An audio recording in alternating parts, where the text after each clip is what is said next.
Vamos a saludar. Ah, ya. Gracias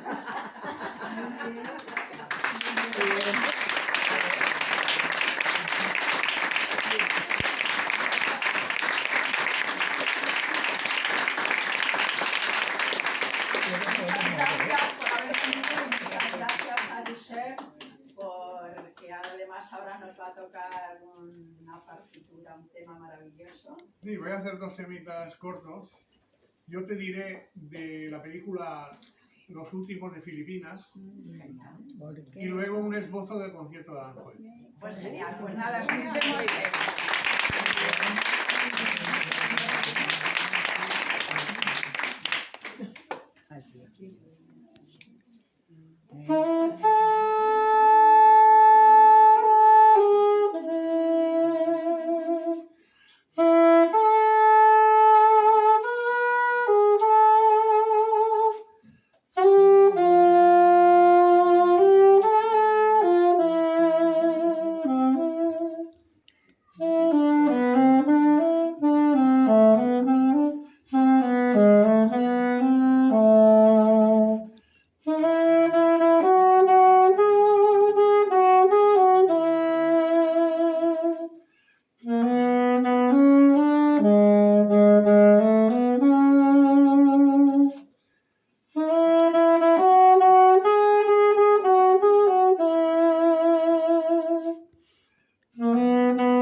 Bueno, terminamos con el esbozo del concierto de Aranjuez.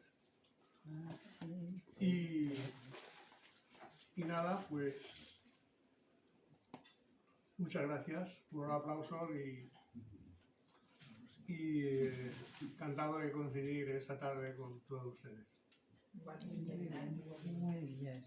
A ver.